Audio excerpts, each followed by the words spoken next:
Arrixa, Euskal Herrixa eta euskeria bera beti egon dia oso lotuta. Gabriel Arestik be esan zeban bere poemetan. Arrixak jaso behiten dugu guk eta baita zapaldu be gure mendi eta ondartzetan. Eta zapatilatik atera be bai, zego gaik arrixa izaten dan. Arrixa bota eta eskua gordetzen dabenik be bada. Eta harrikada galantak dituztenak be bai. Kasu batzuetan badakizue, arrixak harrikumerik ez. Baina guk bai, guk fundamentuakin gure harriko eskorra ekarriko dugu eta alba da, harri eta belarri lagako zaituegu. Horretarako saiatuko gara harri handirik ez botatzen, hau jolaserako saioa dalako. Makina bat jolas dauz arrixekin eiteko, zapalen aukeratu eta uretara bota, tiragomakin bihurrik erixaren batein, txingoka.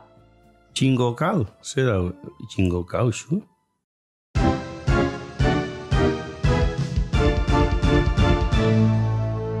Txingoka podcasta.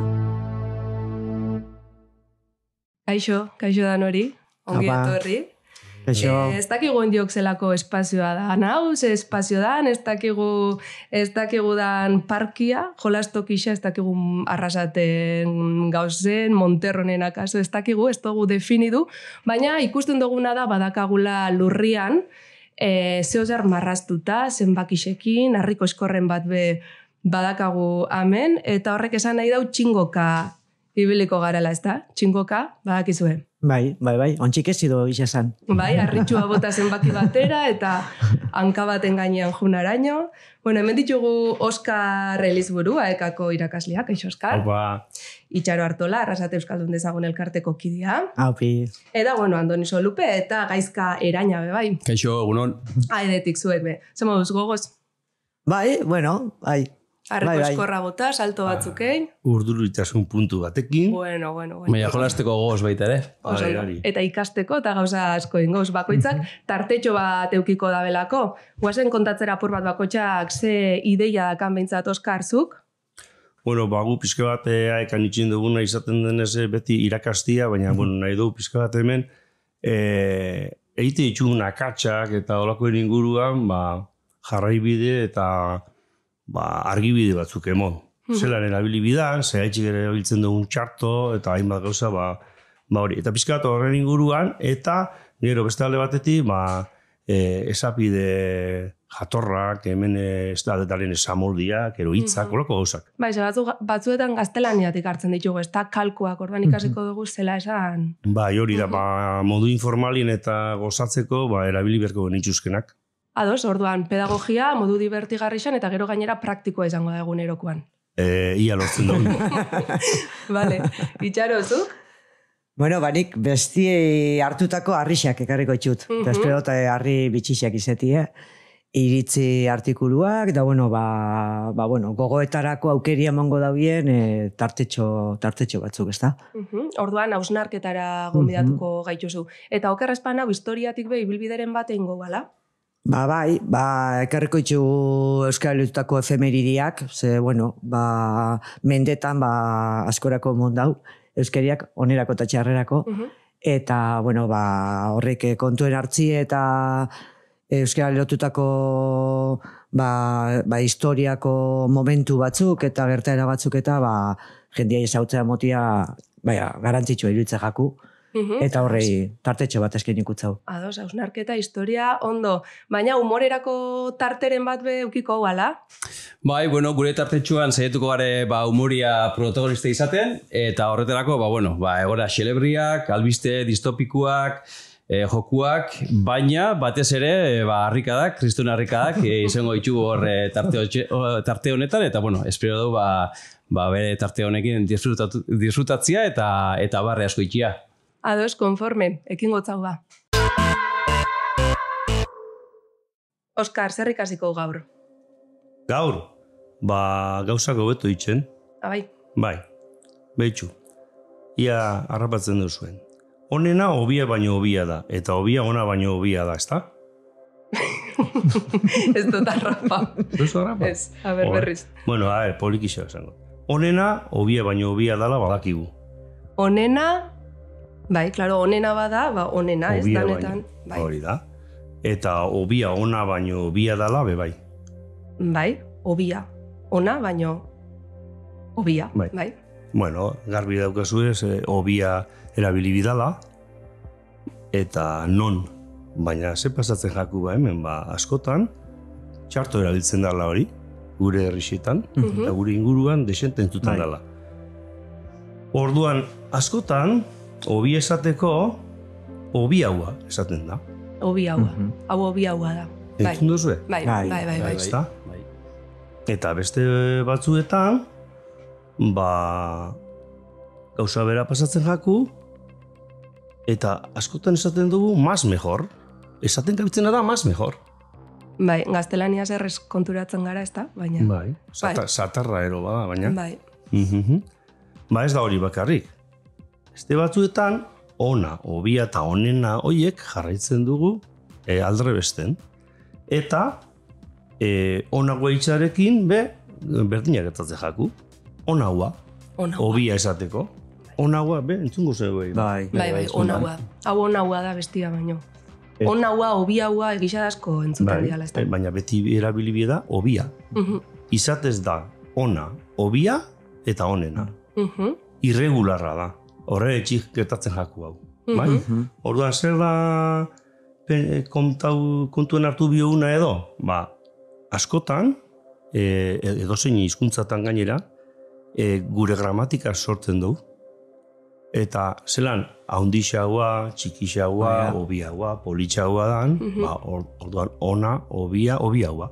Bai, arau orokorro hori eruaten dugu kasu guztisetara eta badauz salbuespenak, ez? Eta onaren kasua salbuespena da. Hori da, orduan ona, hobia eta onena. Eta gero, ez dakit adibide batzuk ikusiko. Bai, adibide batzuk ipinea. Nemago, nik esaten da. Taupako garagardua rumbakua baino hobia don. Eta beste bat esateko estan. Baizera, ahoskoz hobia dok rumbakuata. Bale, orduan, konparaketak eitzeko erabiliko dugu hobia. Hau bestia baino hobia da. Beti hobia. Ez hobiaua, ez onaua. Hobia. Hori da. Eta beste bat, mobila apurtu jat eta aprobetxau dut hobia erosteko. Edo, miren, gure podcasta entzuten dozunetik, zure euskeria hobia dala esango neuke. Izango da. Ia lortzen duen hau.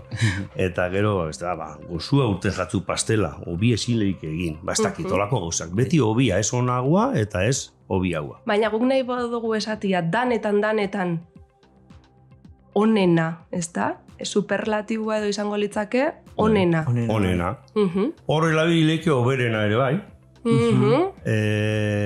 Onartuta bau, baina izatez onena egokixagoa. Bai? Orduan, importantia, hobiagoak eta onagoak pentsatzeko txokora. Zigortuta. Eta honok ulertu da izuen. Eta beti erabiliko, ona, hobia eta onena. Bale, saiatuko gara igual guk eingo bankasa hartzeren bat akaso. Seguru. Pentsatzeko txokora, konforme.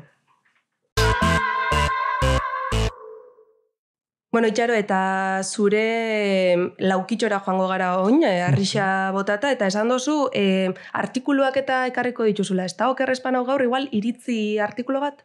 Bai, Andoni Gainak berrian kaleatutako iritzi artikulu motz, baina zorrotz batekin gatoz. Adi entzungo gaur duan, ekin. 6 urte. Lagun batzuen lagunak, bikotea eta 6 urteko umea. Harreman polita genuen, eta tartek egiten genuen elkarrekin otorduren bat edo arratsalde pasaren bat. Gurasoek badakite euskaraz, baina gazteleraz bizi dira. Umeak badaki gazteleraz jakina, euskeraz ere desente eta ingelesez egiten du. Ohartzen nintzeni eta gainerakoak ere bai, umea aieska ibiltzen zitzaidala, ezuela nirekiko harreman xamurregirik, naiz eta nik alegin egiten nuen jolasean, pailasokeriak eginez, kantuan, kartajokuan. Gurasoek, gure arteko harreman asimetrikoaz jabeturik, kargu hartu zioten 6 urteko umeari. Zergatik ez diozu kasu gehiago egiten Andoniri, galdetu zioten erdaraz. Euskaraz egiten didalako, eta gainera egiten du. Bota zuen umeak gazteleraz.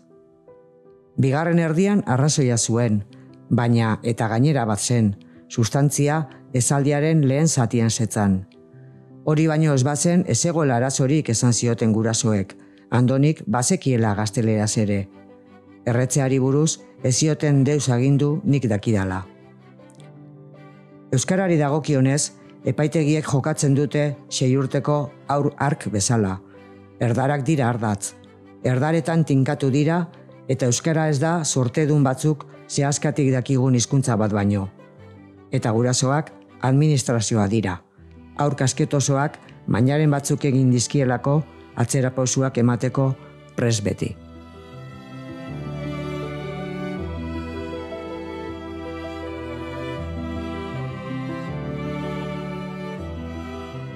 Bueno, zuk esan bezala benetan zer pentsatua emoten daben artikulua, ze iritzi dakazu ezuek, bestiok.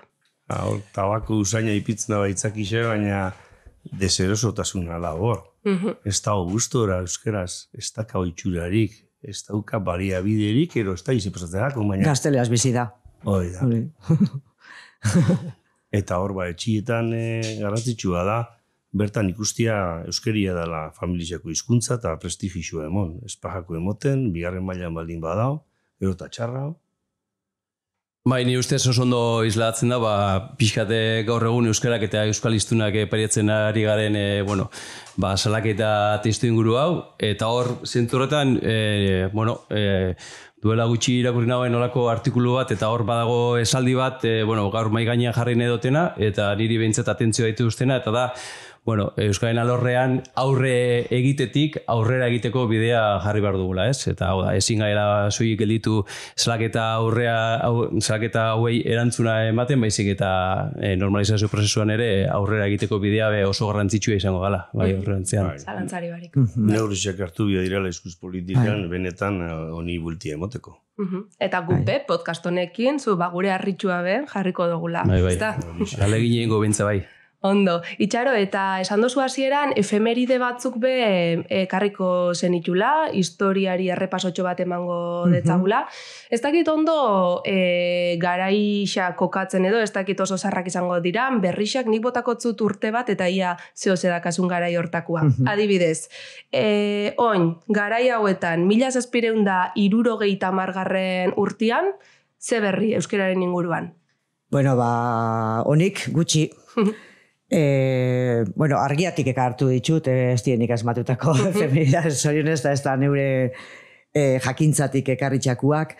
Carlos Hirugarrena Borboiak, ordurako Borboiak, euskaren kontrako jasarpen horretan hasitxeak ezen, Espainiako estatuaren lurraldeetan gaztelania ez beste hizkuntza guztiak desagertarazteko agindu zuen. Hortaz, euskara desagertea. Hori da, bai.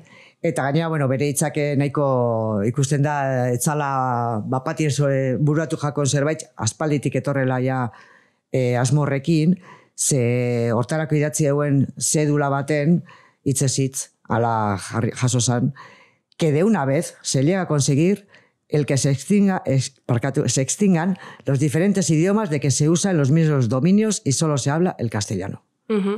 Orduen, bitzen tematute horretan, eta, idatziz jaso hauen 1760an. Eta mende bat berandu hau, adibidez, 1860ko hamarkada hortan, 1800ko hamarkadan bueltan? Orduen Carlos Hirugarrena ordurako lurpeatute euen, baina Isabel Bigarrena erregina bilen hortizier, eta arekpe, euskararekin gauza on gutxi. Eta arek adibidez agindu hauen, euskara baztertua erregistro publiko guztietatik. Eta orduen, esan Isabelek hartutako neurri bakarra, foruen murrizketak aldaketak, administrazioan gaztelania sarri zauen, euskarazko prentsa eta argitalpene zabalkundi oztopatu zauen, eta bere asmoa euskara bizitza publikotik kanporatzia zan argita garbizta.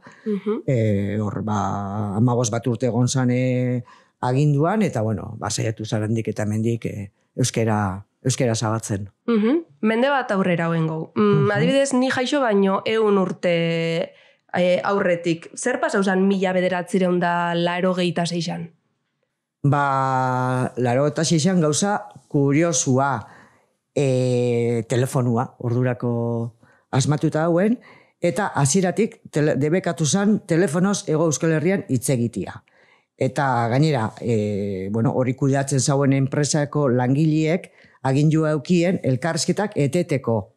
Bueno, ez bakarrik euskeraz, valentzieraz, katalanez, asturieraz, euskeraz, galizieraz, hau da, espainola ez beste hizkuntza guztietan elkarrizketak mozten behar zituzten langileek, hori zan agindua.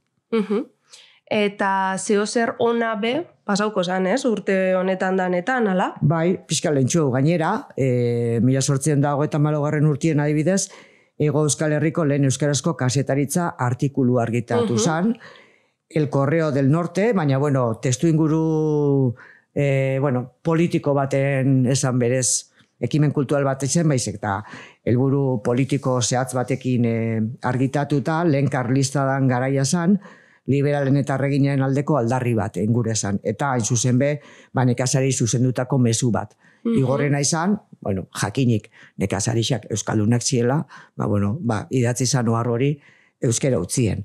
Estrategikoa izan. Hori da, bai. Eta, asmo esan, euskaldun asko bereziki langileguan, nekazarixek eta karlistak zienez, karlismotik urruntzia. Orduen zen nola erreginaren eta liberalen aldeko mezu bat igortzia, ez da, helburua. Eta Eta besterik itxaro, zeo zer udaberri parte hontan nabarmentzea komeni da? Eta garaikiri haua nola baitz, naiz eta ja 40 urte pasau dien, baina uste otone gauzok be gogorak hartzekuak diela, Donostiako Aitor ikastola metraiatu intzabien gau baten, eskuin moturrekuek. Ze urtetan? 85an. 85. Bai, eta ez da gainera ikastolen kontra egon den olako eraso bortitz bakarra, Adibidez, pixkat 10 urte lehentxu hau, ez ezagun talde batek irungo ikastolari be eraso ineubien, eta dana txikitu, eta indarrez hartu, eta dana txikitu zan, eta beste olako gertaera latz bat, adibidez Lasarten be gertatu zan, orduan Landaberri ikastolari zu eman zutzen eskuin muturrak. Orduan, gaur, ez dakitez, nahiko pentsatzen be gogorrak edo, zailak iruditzen jakun gertaerak, ez dien hain zarrak ero hain aspaldi gertatu. Ezagutzen zen duen, baten bat, zuek? Ez, hori ez. Hain zibilinoa dira danak, ez da? Moten dau, gaur egun be ez dirala gertatzen olako eraso. Bai. Erasuak gaur egun zibernetikoa ditu, alde guztizitatik, eta jarraitzen daude berdin. Eta pintadak be hasidia gertzen, tarteka. Hori da. Bai. Ze importantia da, memoria eta ezagutza. Gero gertakarixak lotzen.